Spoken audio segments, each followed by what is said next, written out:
Mereka dimaksudkan untuk mengubah segalanya. Robot berkaki empat yang bisa berjalan bersama tentara, membawa perlengkapan mereka, dan mungkin bahkan bertarung bersama mereka. Big Dog, LS-3. Serius, ada apa anjing besar? LS-3 Spot.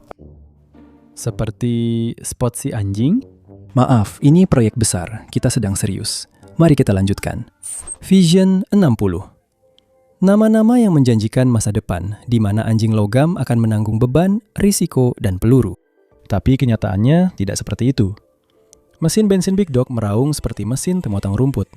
LS-3 akhirnya disimpan di gudang. Spot akhirnya menjadi alat inspeksi, dan Vision 6 perlu lebih sering digunakan di garis pagar daripada di baku tembak. Di luar negeri, Tiongkok memamerkan anjing robot pesaing untuk dipertontonkan di depan kamera. Rusia mendandani mainan konsumen dan Eropa menguji beberapa unit sebelum akhirnya meninggalkannya. Namun, ketertarikan itu tidak pernah padam, karena jika kaki bisa pergi ke tempat yang tidak bisa dijangkau roda, maka mungkin suatu hari nanti, anjing robot akan keluar dari video demo dan akhirnya memenuhi janji dalam skenario Black Mirror yang paling ekstrim. Tahun-tahun awal. Kisah ini dimulai pada tahun 1981 ketika seorang bernama Mark Raibert yang saat itu merupakan asisten profesor ilmu komputer dan robotika di Carnegie Mellon University mendirikan LEG Laboratory, sebuah institusi di kampus yang berfokus pada mendorong batas-batas robotika, sebuah teknologi yang saat itu masih sangat primitif, setidaknya bisa dibilang begitu. Di sana dia membuat hal-hal seperti ini, yaitu hopper satu kaki 3 dimensi yang dibuat untuk menguji seberapa baik robot bisa menjaga keseimbangan. Dan tentu saja kami akan menjadi yang pertama mengakui bahwa robot seperti itu saat ini mungkin tidak terlalu membuat jantung berdebar. Tetapi pada masa itu, ini adalah pencapaian besar. Karena bahkan kemampuan sederhana seperti itu sebelumnya hanya ada di ranah fiksi ilmiah sebelum mereka diciptakan. Namun yang lebih penting, keberhasilan mereka mendorong Raymond untuk mengambil langkah berani, berhenti dari pekerjaan utamanya, dan mendirikan perusahaan yang sesungguhnya untuk mengembangkan ide-idenya lebih jauh. Dan ya, tahun itu adalah 1992. Dan perusahaan itu mungkin pernah Anda dengar, Boston Dynamics. Namun pada awalnya, perusahaan tersebut belum memproduksi anjing robot futuristik atau humanoid. Perusahaan itu membuat perangkat lunak, bertahan hidup dengan membangun alat simulasi untuk militer Amerika Serikat, membuat program seperti The iGuy yang dapat mengisi lingkungan pelatihan dengan manusia virtual yang bergerak dengan cara yang sangat realistis. Kontrak simulasi awal itu membuat perusahaan tetap berjalan, tetapi obsesi Raibert bukanlah piksel di layar, melainkan robotika di dunia nyata. Jadi pada akhir tahun 90-an, Boston Dynamics mulai beralih kembali ke mesin berkaki, membangun prototipe kecil untuk medan kasar guna membuktikan bahwa kode mereka bisa berfungsi di luar laboratorium. Beberapa proyek penelitian DARPA ditambah kemitraan dengan Concord Field Station milik Harvard untuk biomekanika dan JPL untuk penglihatan menetapkan jalannya. Dari perpaduan antara pengalaman simulasi dan mekanika yang terinspirasi dari hewan itu, lahirlah anjing besar. Anatomi dari makhluk robotik. Tapi ada satu pertanyaan, sebenarnya apa itu anjing besar? Jadi secara sederhana, yang keluar dari bengkel Boston Dynamics adalah sebuah rangka kotak yang berdiri di atas 4 kaki brengsel dengan suara mesin 2 langkah yang mirip dengan suara mesin blower daun. Tubuhnya kira-kira seukuran cooler besar untuk akhir pekan, panjang 3 kaki dan tinggi 2,5 kaki, dan beratnya sekitar 240 pon sebelum diberi perlengkapan apapun. Jadi memang benar anjing besar. Dan untuk detail lebih lanjut tentang mesinnya, mesin 2 tak kecil itu hanya memiliki 1 silinder dan menghasilkan tenaga sebesar 15 tenaga kuda di poros saat beroperasi pada putaran penuh 9.000 RPM. Dan yang menyebalkan, kami tidak bisa menemukan angka kapasitas mesinnya dimanapun. Maaf soal itu. Namun, sebagai gambaran, angka tenaganya setara dengan mesin tempel perahu kecil. Bayangkan sesuatu seperti Suzuki DFTF 50A atau mesin temotong rumput yang bisa dinaiki. Kedengarannya memang tidak seberapa, kami tahu. Dan sejujurnya, secara objektif memang tidak besar, tapi konteks itu penting. Dan di sini, konteksnya adalah mesin Big Dog terhubung ke pompa hidrolik yang menyalurkan cairan bertekanan tinggi ke kaki-kakinya, di mana banyak piston dan katup melakukan semua pekerjaan kaki, kalau boleh dibilang begitu. Mesinnya hanya perlu menjaga aliran itu tetap berjalan. Dan yang kami maksud memang benar-benar aliran di sini, baik secara harfiah maupun kiasan, karena mesin itu juga terhubung ke generator untuk memberi daya pada sistem kelistrikannya. Kami juga akan menyebutkan sumber klaim tersebut. Sumber energi untuk sistem tenaga robot bergerak, sebuah tinjauan sistematis dan perbandingan efisiensi. Itu adalah makalah tahun 2023 oleh Tadeusz Michalowski dan lainnya. Karena sejujurnya, kami butuh waktu berjam-jam hanya untuk memastikan satu detail kecil dari desain Big Dog itu. Dan kami ingin memamerkan usaha keras yang sudah kami lakukan. Sama-sama. Tapi untuk kembali ke topik, dan juga supaya lebih spesifik daripada sekedar bilang ada banyak piston dan semacamnya, inti dari semuanya adalah 16 aktuator hidrolik. Semua aktuator itu yang memberikan gerakan mirip hewan yang aneh pada Big Dog. Pompa lebih banyak cairan hidrolik, dia bergerak ke satu arah. Kurangi cairannya, dia bergerak ke arah lain. Bada bing, bada boom, Big Dog bergerak. Tapi bagaimana dia tahu harus melakukan apa? Nah, itu semua berkat banyaknya sensor, giroskop, dan akselerometer yang memantau kemiringan dan olengan. Load cell digunakan untuk mengukur seberapa besar gaya yang diberikan setiap kaki, saklar kontak untuk memastikan setiap langkah, dan kamera stereo yang didukung oleh laser pemindai yang memetakan beberapa meter jalur di depan. Dan tentu saja, semua itu terhubung ke komputer untuk melakukan perhitungan. Dengan Boston Dynamics memasang tumpukan unit PC 104 yang tangguh untuk menerima data dan mengirimkan perintah secara real-time ke katup hidrolik. Satu bagian otak bekerja dengan kecepatan luar biasa hanya untuk memastikan kaki bergerak sesuai perintah. Sementara bagian lainnya merencanakan ke depan, menghitung di mana langkah berikutnya harus ditempatkan dan menyesuaikan langkah secara langsung. Itu, dalam bentuk kasarnya, adalah pembagian yang sama seperti yang dilakukan otakmu setiap kali kamu menuruni tangga tanpa memikirkannya. Dan itu bukan hanya soal tetap berdiri tegak, Big Dog bisa berjalan merangkak, mengangkat satu kaki pada satu waktu, atau berlari kecil seperti kuda dengan pasangan kaki diagonal, atau melompat dalam lompatan-lompatan pendek melintasi tanah yang lapang. Itu juga bisa memanjat lereng 35 derajat, berjalan melewati salju, atau menyeberangi sungai dangkal, biasanya tanpa keluhan.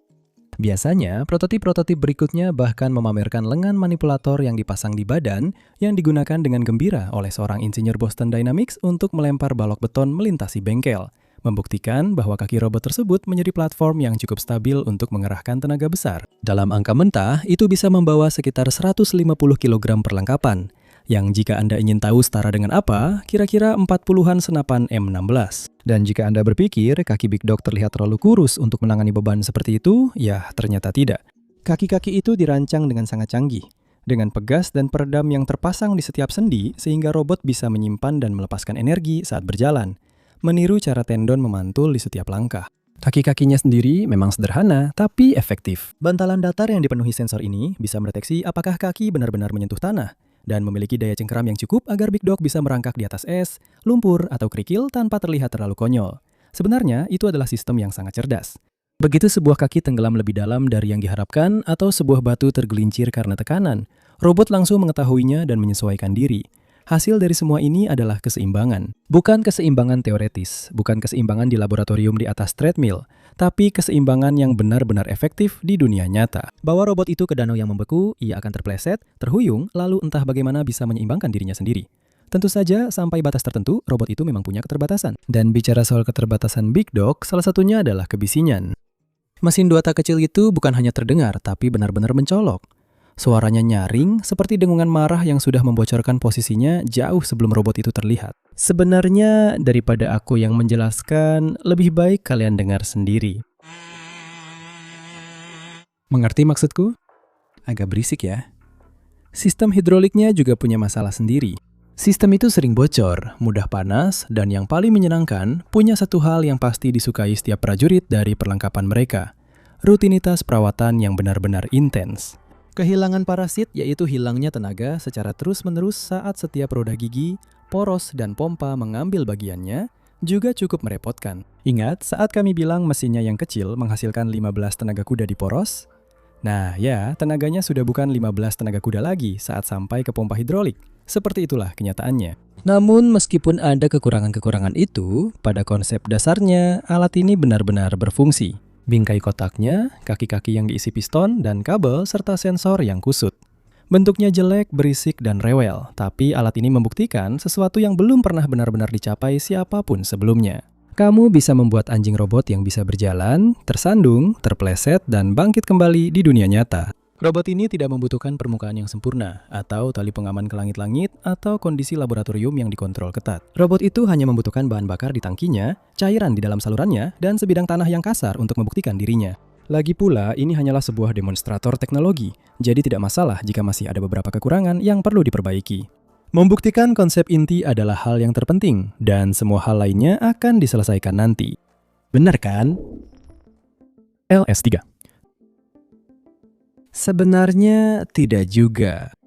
Big Dog akan dikirim untuk tinggal di sebuah peternakan di utara pada tahun 2013 sepenuhnya karena mesinnya yang berisik. Itu menjadi masalah besar dan bagian dari desain utamanya sehingga akhirnya dianggap sebagai hambatan yang tidak bisa diatasi. Dan akhirnya Big Dog pun berakhir. Namun mimpinya sendiri belum mati, bahkan sebaliknya, karena Big Dog telah membuktikan bahwa konsep dasarnya memang layak. Jadi, kembali ke papan gambar. Orang-orang cerdas di Boston Dynamics mulai bekerja pada penerusnya, yaitu Leggett Squad Support System, yang lebih dikenal sebagai LS3.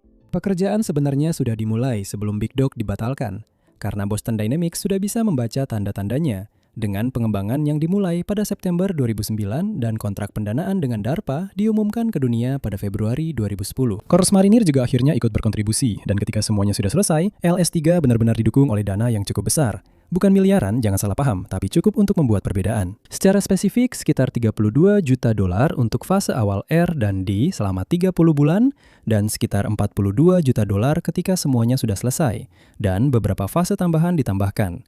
Dan sejujurnya banyak. Orang mulai tercengang ketika hasil awal mulai bermunculan, karena LS3 benar-benar luar biasa. Jika tidak bisa dibilang lebih dari itu. Dengan berat sekitar 800 pon dalam keadaan kosong, mampu membawa muatan seberat 4 inci pon, serta membawa cukup bahan bakar untuk menempuh perjalanan sejauh 20 mil selama 24 jam. Sistem penggeraknya tetap sama, mesin pembakaran yang menggerakkan hidrolik, tapi kali ini jauh lebih canggih. 40 tenaga kuda diporos dan jauh lebih senyap. Bahkan, dengarkan sendiri perbedaannya. Apakah ini hening? Tidak juga. Tapi apakah ini jauh lebih tenang dibandingkan Big Dog?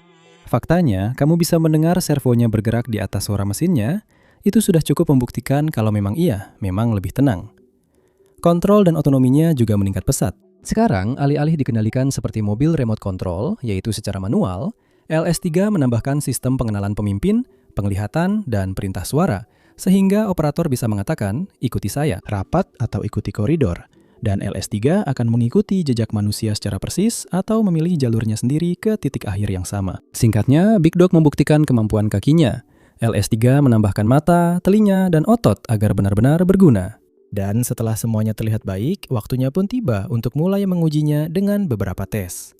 Yang paling terkenal dilakukan oleh Korps Marinir pada tahun 2014 sebagai bagian dari latihan Rimpak yang lebih luas di Hawaii. Di sana, sebuah detasemen marinir membawa LS3 ke dalam hutan, segera menamainya Kujo dan memperlakukannya seperti prajurit junior dengan punggung kuat, membebaninya dengan sekitar 100 pon air dan amunisi, mengarahkannya ke sebuah jalur dan melihat apakah ia bisa mengikuti.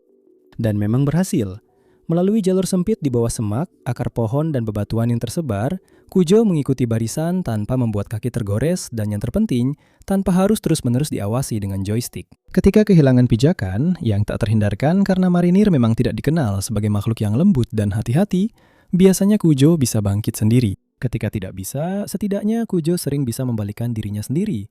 Dan jika masih gagal, satu marinir bisa membalikan Kujo berkat pusat gravitasi yang rendah dan bodi yang membulat. Pada akhirnya, para marinir memperkirakan bahwa Kujo bisa melintasi sekitar 70 hingga 80% medan. Tidak buruk sama sekali, mengingat sebagian besar medan itu adalah tempat di mana Humvee akan mendapat nilai 0%.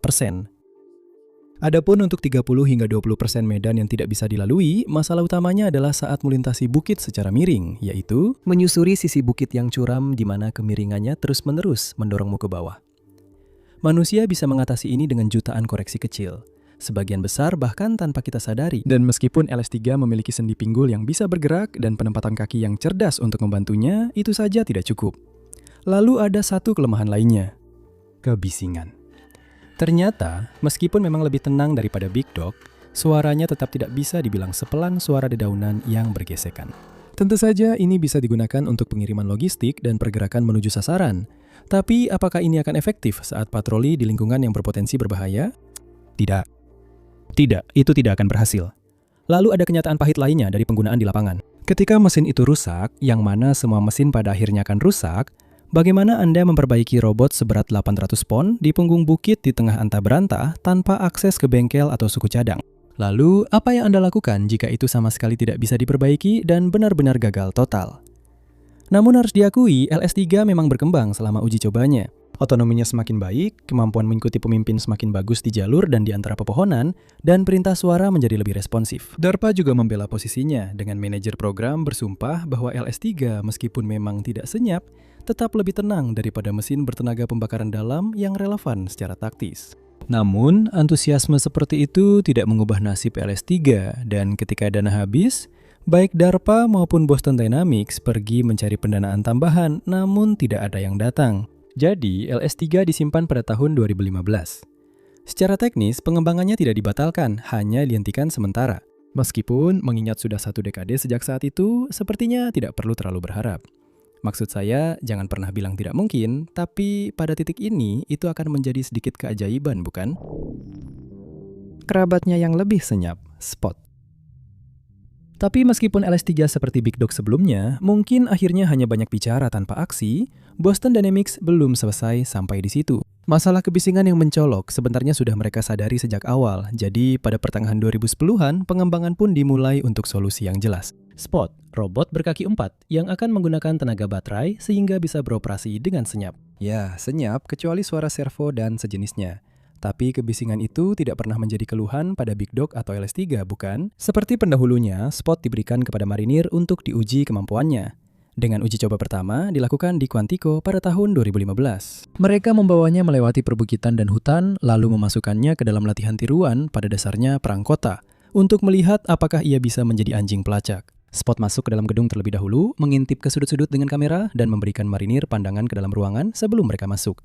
Untuk tugas itu, keheningan sangat penting, dan Spot benar-benar melakukannya dengan sangat baik. Dan seiring berjalannya tes, semakin jelas bahwa Spot memiliki potensi besar dalam peran pengamatan dan pengintaian, bergerak dengan kelincahan yang tidak pernah dimiliki oleh Big Dog maupun LS3. Anak tangga, bibir pintu, lorong sempit, semuanya bisa dilalui Spot dengan mudah.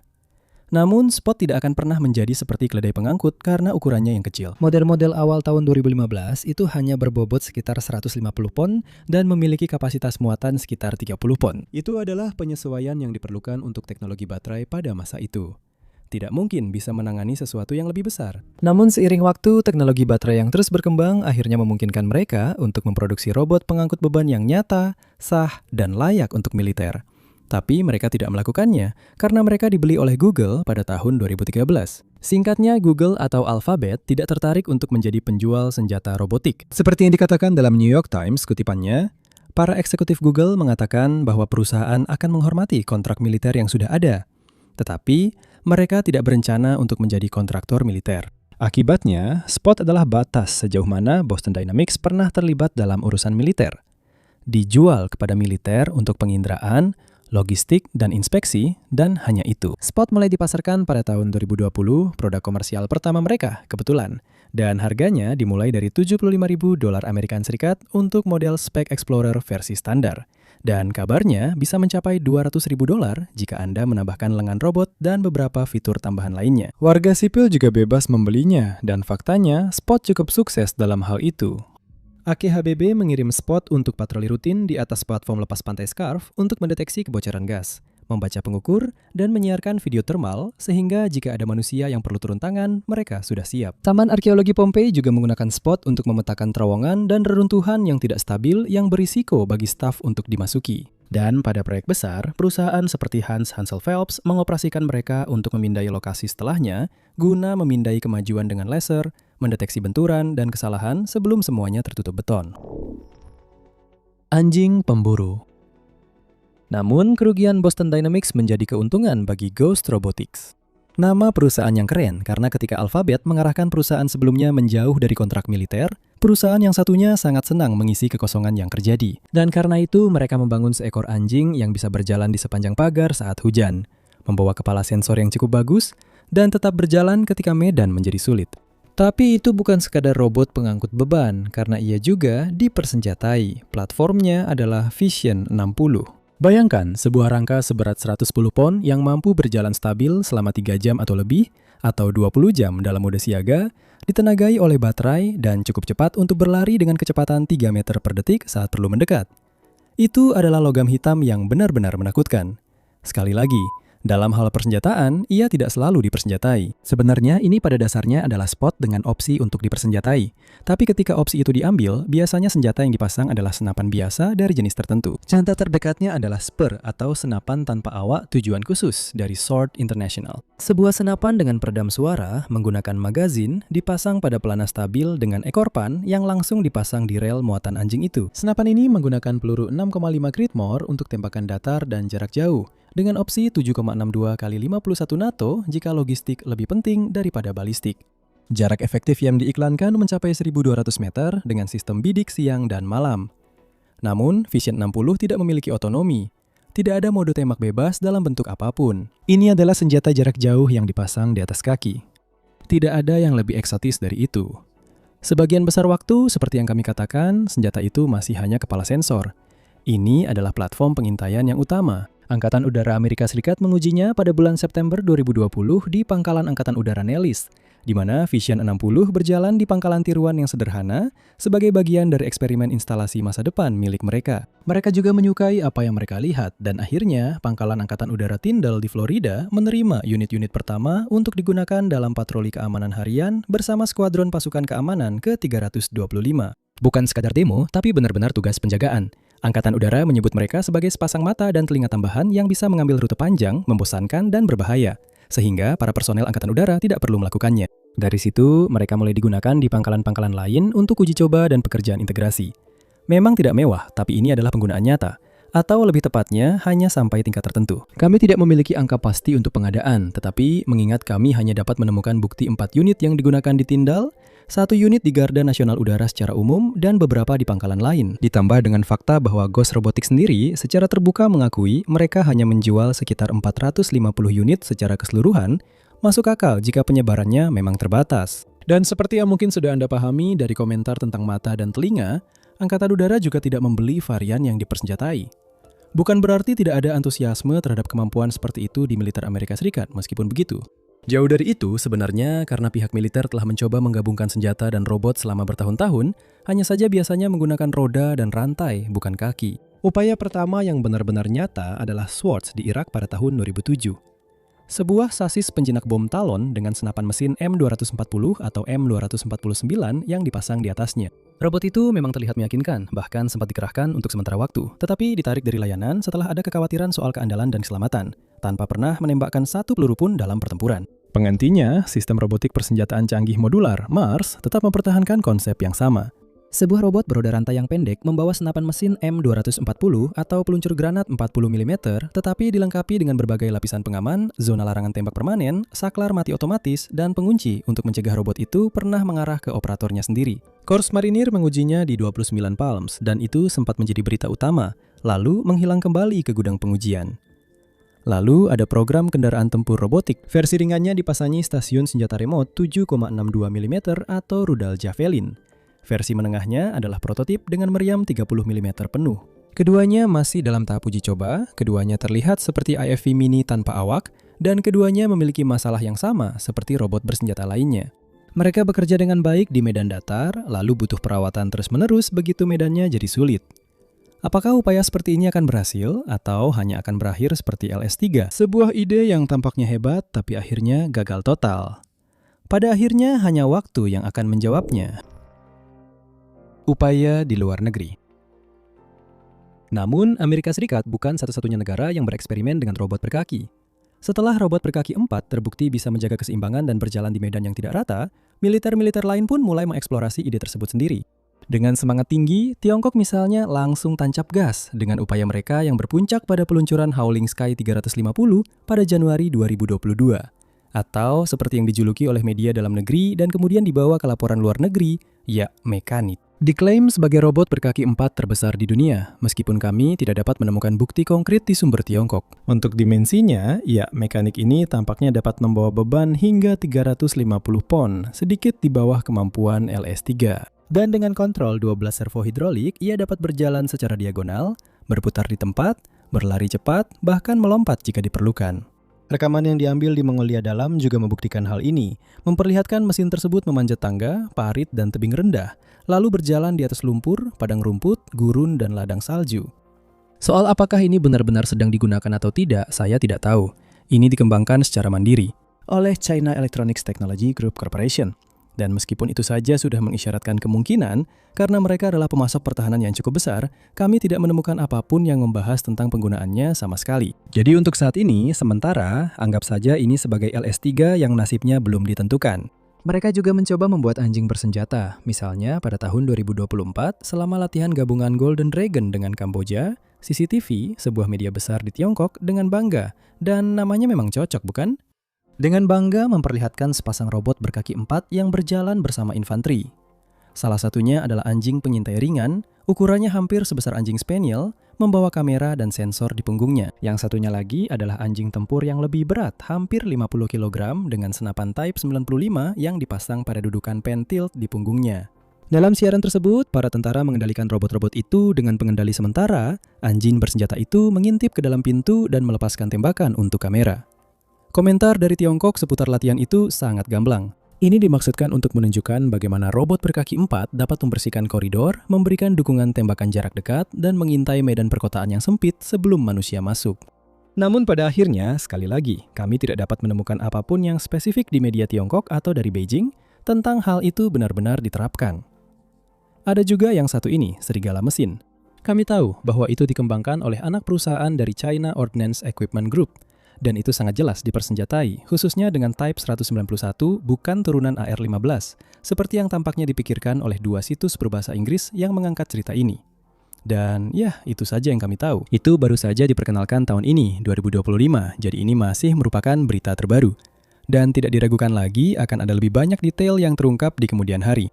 Singkatnya, Tiongkok berada di posisi yang sama seperti Amerika Serikat pada awal 2010-an.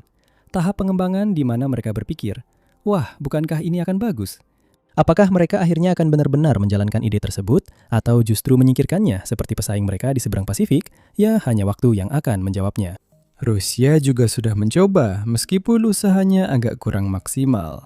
Upaya mereka diperkenalkan di Army 2022 Expo di Moskow, yaitu M81 Robo-Robodog, dan ya, itu memang sebuah RPG di punggungnya, tepatnya RPG-26. Dan tentu saja, hal itu membuat semua orang di Washington DC jadi panik. Sampai akhirnya diketahui bahwa itu hanyalah unit Go 1 buatan Tiongkok. Model sipil komersial dengan peluncur yang dipasang di atasnya ditutupi dengan sesuatu yang sangat rahasia. Kamu tidak diizinkan melihat detailnya, karena kamu pasti akan ingin menirunya mentah-mentah. Itu untuk menggunakan ungkapan yang cukup elegan, cuma banyak omong tapi nggak ada hasilnya. Tetangga-tetangga Rusia di Eropa juga sudah mencoba-coba, meskipun dari yang kami baca, belum ada upaya yang benar-benar signifikan. Pada tahun 2021 misalnya, Prancis mencoba menggunakan teman lama kita, Boston Dynamics Spot, mengujinya dalam serangkaian uji coba di Akademi Saint-Cyr untuk peran pengintaian di ruang sempit. Sayangnya bagi keuntungan Boston Dynamics, Prancis memberikan jawaban tegas tidak, karena tidak ada laporan sama sekali tentang negara itu yang melakukan pemesanan setelahnya. Hal yang sama juga berlaku untuk Jerman. Pada September 2024, Bundeswehr membeli M4 Vision 60 untuk diuji coba. Mereka secara eksplisit tidak dipersenjatai dan dialokasikan untuk pengintaian, dukungan penjinakan bom, dan pelatihan. Sekali lagi, itu adalah penolakan dari pihak Jerman, karena setelah pengujian selesai, tidak ada lagi referensi tentang penggunaan oleh Jerman, sehingga kita dapat berasumsi mereka tidak melanjutkan pengadaan. Jadi, singkatnya, Tiongkok benar-benar serius mencoba dan mungkin akan melanjutkan sepenuhnya. Rusia ingin melakukannya, tapi ya itu Rusia, jadi semoga beruntung saja teman-teman. Dan kekuatan lain pernah sempat mempertimbangkan ide tersebut, tetapi tidak menemukan cukup manfaat untuk benar-benar melanjutkannya. Baiklah, jadi di mana posisi kita sekarang? Setelah 2 dekade penuh gembar-gembor, anjing robot ternyata belum mampu mendefinisikan ulang medan perang. Big Dog dan LS-3 membuktikan bahwa kaki bisa berfungsi, tapi juga bahwa kebisingan bisa berakibat fatal. Spot menunjukkan bahwa 4 kaki dan tubuh ramping sangat berguna di tangga dan koridor. Tapi kemampuan membawa beban 30 pon berarti kemampuan ala bagal praktis tidak mungkin terwujud. Ghost Vision 60 menemukan perannya sebagai anjing penjaga, sepasang mata dan telinga tambahan yang mengawasi perimeter. Tiongkok mengerahkan skala besar dan propaganda untuk ide ini dengan robot besar seperti yak dan anjing bersenjata. Tapi sejauh ini masa depan mereka masih belum jelas. Rusia memamerkan mainan buatan Tiongkok dalam bentuk cosplay. Eropa mencoba beberapa unit, mengangkat bahu, lalu pulang. Itu tidak berarti semuanya sudah berakhir. Baterai terus berkembang, sensor semakin kecil, dan biaya menurun seiring perusahaan seperti Unitree mengirimkan rangka murah secara massal. Bukan tidak mungkin bahwa robot bagal atau bahkan anjing robot bersenjata akan menjadi komponen serius dalam peperangan di masa depan yang dekat. Lagi pula tidak butuh waktu lama bagi UAV untuk menjadi kekuatan yang serius, bukan? 10 tahun yang lalu, situasinya adalah UAV besar dan mahal hanya dimiliki oleh militer terdepan. Lihat, orang-orang gila di ISIS itu memasang bom pada UAV. Gila kan? Dan sekarang itu ada di mana-mana. Bagaimana kita akan menghadapi semua ini? Mungkin anjing robotik akan mengalami lonjakan kemampuan dan kegunaan yang serupa. Mungkin juga tidak. Hanya waktu yang akan menjawab. Dan jika tidak, mereka akan tetap terjebak di masa remaja. Terlalu berisik, terlalu lemah, terlalu mahal, terlalu banyak gimmick. Menang di YouTube tapi tidak di medan perang. Sebuah teknologi yang tidak pernah cukup buruk untuk dianggap sebagai kegagalan total, tapi juga tidak pernah cukup baik untuk benar-benar berkembang. Terima kasih sudah menonton.